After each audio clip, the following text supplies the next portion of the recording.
Hello दोस्तों, DPR study centre में आप सभी लोगों का स्वागत है।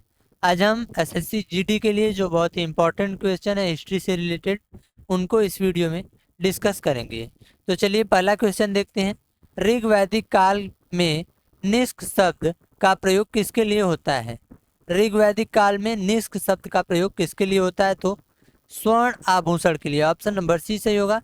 स्वर्ण आभूषण के लिए निष्क शब्द का प्रयोग होता है। दूसरा क्वेश्चन है, ऋग वैदिक काल में किस आभूषण का प्रयोग होता था? तो निष्क का, मतलब किसका? स्वर्ण आभूषणों का प्रयोग होता था। प्राचीन भारत में निष्का किसे कहा जाता था? स्वर्ण आभूषण।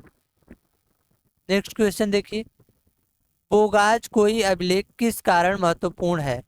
वैदिक देवताओं का उल्लेख है। किसमें? बोगाज कोई अभिलेख में वैदिक देवताओं का उल्लेख है। अगला क्वेश्चन देखिए, बोगाज को यह अभिलेख किस देश से मिला है? तो तुर्की से मिला है। किस देश से मिला है बोगाज को यह अभिलेख? तुर्की से। आर्यों के आदि देश के बारे में आर्यों के आदि देश के बारे में मत देने वाले प्रमुख व्यक्ति कौन है? तो बाल गंगाधर तिलक। कौन? बाल Gangadhar Tilak. Option number C सही होगा। नेक्स्ट क्वेश्चन, गोत्र शब्द का सर्वप्रथम उल्लेख कहाँ मिलता है? तो गोत्र शब्द का सर्वप्रथम उल्लेख ऋग्वेद में मिलता है। कहाँ मिलता है? ऋग्वेद में। ऑप्शन नंबर डी सही होगा। पूर्व वैदिक आर्यों का प्रमुख धर्म क्या था? प्रकृति पूजा एवं यज्ञ। प्रकृति पूजा एवं यज्ञ।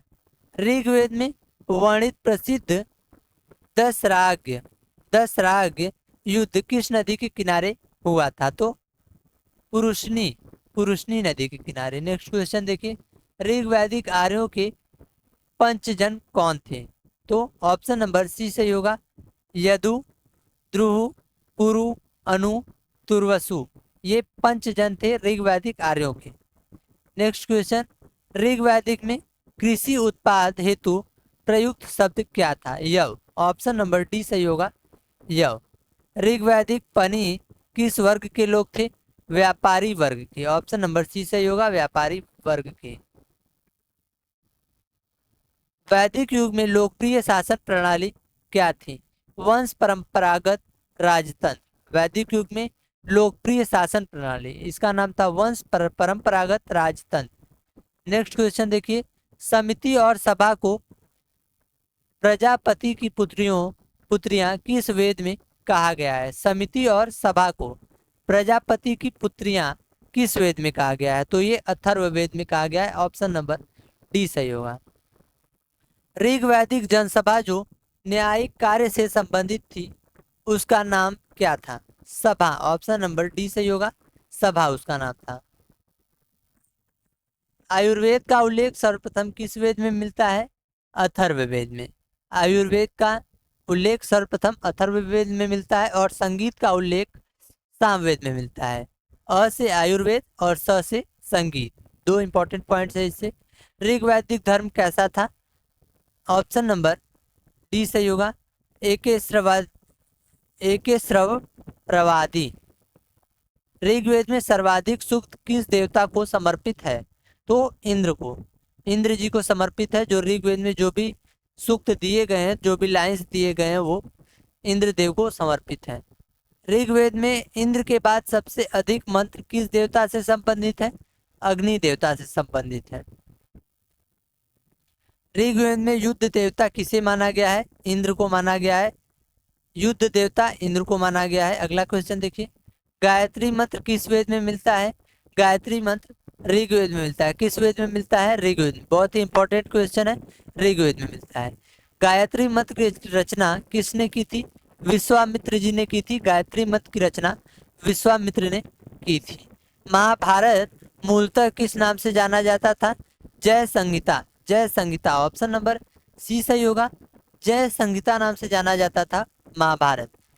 सत्यमेव जयते शब्द किस उपनिषद से लिया गया है? तो मुंडक उपनिषद से लिया गया है। किस उपनिषद से? मुंडक उपनिषद से लिया गया है सत्यमेव जयते शब्द। अगला क्वेश्चन देखिए, तामसो म ज्योतिर्गमय कथन किस उपनिषद से लिया गया है? तो बृहद्रा बृहद बृहदारण्यक उपनिषद। बृहदारण्यक उपनिषद से लिया गया है तमसोम दीर्घमय। याज्ञवल्क्य और गौर्गी का संवाद किस उपनिषद में मिलता है? ये भी बृहदारण्यक उपनिषद में मिलता है। अगला क्वेश्चन देखिए, सही सुमेलित कीजिए। प्रीहि चावल, मृदु मूंग, यव जौ, इच्छु गन्ना। सिंधु घाटी सभ्यता नगरीय सभ्यता थी। उत्तर वैदिक समाज कृषक था। ऋग वैदिक समाज चारगाह और मध्यकाल जमींदारी। वैदिक साहित्य का सही क्रम बताना है। ऋग्वेद, सामवेद, यजुर्वेद, फिर अथर्ववेद। ऋग्वेद सबसे पहले आता है और लास्ट में यजुर्वेद। गौतम बुद्ध का जन्म कब हुआ था? 563 ईसा पूर्व में गौतम बुद्ध का जन्म हुआ था। अगला क्वेश्चन देखिए, महाभिनिष्क्रमण का अर्थ क्या है? गृह त्याग। महाभिनिष्क्रमण का अर्थ है गृह त्याग। गौतम बुद्ध का जन्म कहाँ हुआ था? लुम्बिनी में हुआ था, जो कि बिहार में पड़ता है, लुम्बिनी। यहाँ पे गौतम बुद्ध का जन्म हुआ था। गौतम बुद्ध के बचपन का नाम क्या था? सिद्धार्थ। क्या नाम था? सिद्धार्थ। गौतम बुद्ध के बचपन का नाम सिद्धार्थ था। गौतम बुद्ध को ज्ञान कहाँ प्राप्त हुआ? बोध गया। बोधि ट्री जो था, बोधि ट्री, उसके नीचे प्राप्त हुआ, बोध गया में। महात्मा बुद्ध का महापरिनिर्वाण कहाँ हुआ? कुशीनगर में महापरिनिर्वाण हुआ था इनका। बहुत ही इंपॉर्टेंट क्वेश्चन है, ये सब एग्जाम में पूछा जाता है। बुद्ध ने अपना पहला उपदेश कहाँ दिया था? सारनाथ में। ऑप्शन नंबर सी सही होगा, वाराणसी, सारनाथ। बुद्ध ने सर्वाधिक उपदेश कहाँ दिए हैं? श्रावस्ती में। कहाँ पे? ऑप्शन नंबर डी सही होगा, श्रावस्ती में दिए हैं। प्रथम बौद्ध संगीति का आयोजन किसके शासनकाल में हुआ? अजात शत्रु के शासनकाल में। ऑप्शन नंबर डी सही होगा, अजात शत्रु के शासनकाल में। चतुर्थ बौद्ध संगति किसके शासनकाल में हुआ? चतुर्थ बौद्ध संगति किसके शासनकाल में हुआ? कनिष्क के शासनकाल में। नेक्स्ट क्वेश्चन देखिए, महायान बौद्ध मत की प्रमुख विशेषता क्या थी? बुद्ध का देवत्वकरण। बुद्ध का देवत्वकरण, इसमें दो थे, एक हीनयान थे और एक महायान थे। जो हीनयान थे वो बुद्ध को मानव ही मानते थे, लेकिन अपना गुरु मानते थे, लेकिन जो महायान थे वो बुद्ध को देवता स्वरूप पूजते थे। बौद्ध धर्म का प्रतीक चिन्ह धर्म चक्र किस घटना से संबंधित है? तो ये प्रथम उपदेश से संबंधित है। जो बौद्ध धर्म का प्रतीक चिन्ह धर्म चक्र है वो प्रथम उपदेश से संबंधित है। बुद्ध की खड़ी प्रतिमाएं किस काल में बनाई गई?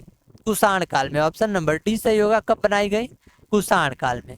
विश्व का सबसे ऊंचा शांति स्तूप कहाँ स्थित है? तो ये राजगीर में स्थित है। ऑप्शन नंबर डी सही होगा, राजगीर में स्थित है। अगला क्वेश्चन देखिए, सर्वप्रथम स्तूप शब्द कहाँ मिलता है?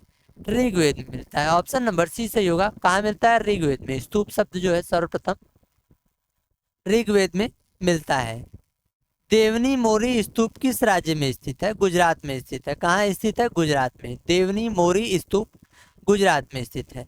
अगला क्वेश्चन देखिए, बोध गया में महाबोधि मंदिर किसने बनवाया? बोध गया में महाबोधि मंदिर किसने बनवाया था? अशोक ने बनवाया था। किसने बनवाया था? अशोक ने। नालंदा विश्वविद्यालय किस धर्म के लिए प्रसिद्ध था? बौद्ध धर्म के लिए प्रसिद्ध था। ऑप्शन नंबर डी सही होगा, बौद्ध धर्म के लिए। नालंदा विश्वविद्यालय के संस्थापक कौन थे? कुमार गुप्त। ऑप्शन नंबर डी सही होगा, कुमार गुप्त जो थे वो नालंदा विश्वविद्यालय के संस्थापक थे। नेक्स्ट क्वेश्चन, जैन धर्म के संस्थापक कौन माने जाते हैं? तो ऋषभ देव माने जाते हैं जैन धर्म के संस्थापक। जैन धर्म के प्रथम तीर्थंकर कौन थे? ऋषभ देव। जैन धर्म के प्रथम तीर्थंकर ऋषभ देव थे। जैन धर्म के 23वें तीर्थंकर कौन थे? तो पार्श्वनाथ। पार्श्वनाथ 23वें तीर्थंकर थे। ये बहुत ही इंपॉर्टेंट क्वेश्चन है, क्योंकि प्रथम भी नहीं पूछा जाता अक्सर और आखिरी भी नहीं पूछा जाता, तो यहाँ पे 23वां पूछ लिया जाता है। कौन थे 23वें तीर्थंकर? पार्श्वनाथ। पार्श्वनाथ। सही सुमेलित कीजिए। प्रथम बौद्ध परिषद महाकश्यप, द्वितीय बौद्ध परिषद सबकामी, तृतीय बौद्ध परिषद मोगली पुत्र, चतुर्थ बौद्ध परिषद वसुमित्र। सुमेलित करना है। आदिनाथ, वृषभ, मल्लीनाथ, जल कलश, पार्श्वनाथ, सर्प, संभवनाथ अश्व। बुद्ध के जीवन की घटनाओं का सही क्रम क्या है? जन्म, फिर महाविनिष्क्रम, न महाविनिष्क्रमण, फिर ज्ञान प्राप्ति, फिर महापरिनिर्वाण। धन्यवाद। आज के लिए इतना ही। मिलते हैं अगले वीडियो में। अगर वीडियो अच्छा लगा हो तो लाइक, सब्सक्राइब और शेयर करना ना भूलें। धन्यवाद।